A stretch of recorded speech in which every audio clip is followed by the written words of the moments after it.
Today, Joanne Chang is a well-known pastry chef and entrepreneur. She and her husband, Christopher Myers, own Flour Bakery and Cafe, as well as the restaurant Myers and Chang, based in Boston, Massachusetts. In a cutthroat industry with tight margins, Chang has succeeded in steadily growing her name in the business. In 2016, she was awarded the coveted James Beard Award for Outstanding Baker. While she's a big name in the industry today, this path into pastries wasn't always so clear. Growing up, Chang had limited exposure to baking in the kitchen. In fact, she really didn't start experimenting until her 20s. I didn't really bake much as a kid at all. In fact, I didn't have sweets. I grew up in a very traditional Taiwanese household, Taiwanese family, and the idea of dessert was oranges or papayas or mangoes. So my first recollection of baking is making the Toll House chocolate chip cookies with my mom, probably when I was about 10 or 11 years old. And I don't know what got into her because she never allowed us to eat like typical American sweets. And so she must have seen an ad or maybe had some Toll House cookies and she bought the package of chips and we made the cookies. And that kind of became like a thing that we did. We mostly cooked together, dumplings and scallion pancakes and Chinese food, but Toll House cookies was like the one American pastry that kind of snuck through into our repertoire. After high school, Chang got into Harvard, where she earned a degree in applied mathematics and economics, and went on to become a management consultant post-graduation. While you might be thinking she was miserable during these strenuous years, she actually looks back on this time with a certain fondness. I thought it was really interesting. I got to travel a lot. I met a lot of fun people. I just learned so much. But the whole time that I was consulting, I was also, again, baking on the side. And I started to delve into cooking a little bit more. And my roommate was really into it. And so I would host dinner parties at my house on a regular basis for anybody who wanted to come over. I would bake cookies and cakes and just play around in the kitchen and bring stuff to work. At first, similar to when I was in college, at first it was just, hey, I made this. Do you want to try it? And then after a while, people started to ask for it. And so then I started to see if I could sell them. So I created a very tiny business card and had a very small menu. And I probably sold, a dozen cakes in 2 years. But I created this small little business and started to like dip my toe into the idea of cooking or baking as a way to do more than just pass some time and have fun, but maybe even make a little bit of money. This side venture kept growing as Chang found a rhythm and steadily kept expanding her knowledge in baking. At the same time, she realized that her current career path maybe wasn't the right fit. As much as I really enjoyed my job, I looked at my bosses, who I respected a ton, but I knew I didn't want to be them. I knew that their job wasn't something that I was going to work really hard and aspire to attain. And so it was after about 2 years of consulting that I thought, gosh, I spend all of my free time in the kitchen. Maybe there's something I can do in the kitchen as a job. And this was like having no idea. I'd never waitressed anywhere. I'd never worked in a restaurant. I just really loved being in a kitchen. And that's, 2 years of consulting taught me so much, but it also taught me that I wasn't really meant to be in an office setting. And that's what kind of allowed me to take a step into the culinary world.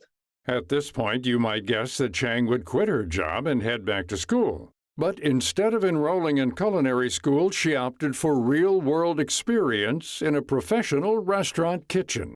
I started out as what's called garde manger, which is appetizers and first course dishes. And it's kind of like on the low person on the totem pole position. But it was such a change in everything, in hours, in physicality, in how you spend your time and your energy. And that first year was so hard. I tried to leave multiple times. I thought, man, I've made a mistake. What am I doing? But on the other hand, every time I stepped into the kitchen, it was so exciting. And I felt very connected to the work. In consulting, I did a lot of research and reports and presenting my findings, and then not really knowing months later if anything I had done made an impact. Whereas in cooking, almost immediately if you've succeeded, if you make something and it tastes correct and the chef is happy. Or if you failed and need to try again. Chang quickly learned that the food business was unrelenting, Each dish, whether it was an entree, palate cleanser, or dessert, demanded perfection, not just on taste, but presentation, plating, and timing. As the months went on, she found herself gravitating more towards the pastry side of the kitchen and ended up jumping jobs to work alongside Boston pastry chef Rick Katz.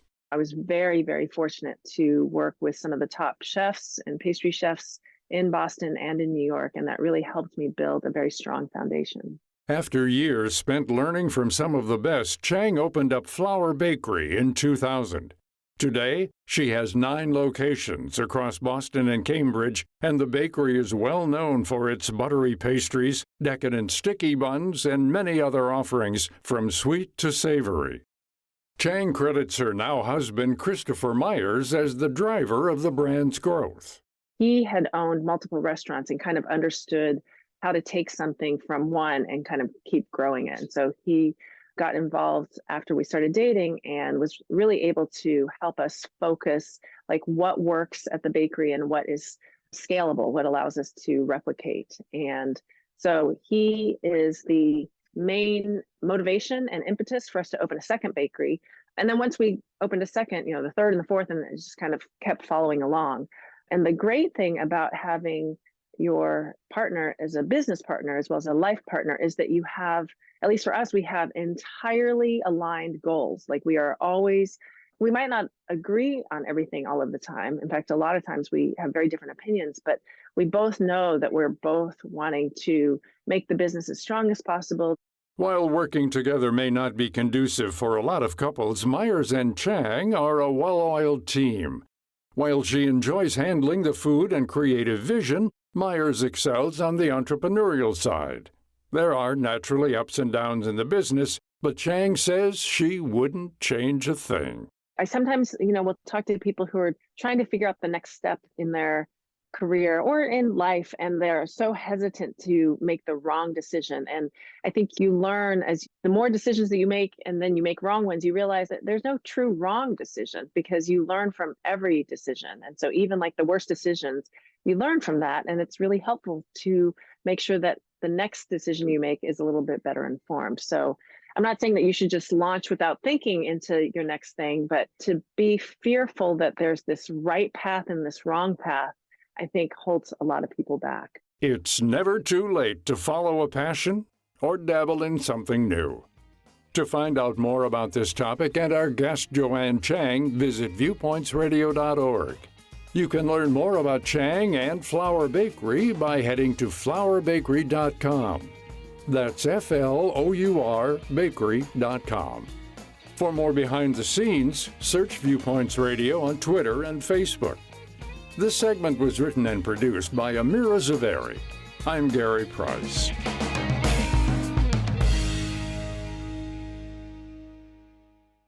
Coming up on Viewpoints. And then there are times where we need to speak up and say, hey, it's time for me to go to bed. I have things to do tomorrow. I'm going to leave. The importance of setting boundaries in relationships. Then, neglected, abused, unwanted. Sometimes families, their homes break up for divorce. Understanding the many reasons why pets end up at shelters. I'm Marty Peterson. And I'm Gary Price. These stories in depth on your public affairs magazine, Viewpoints.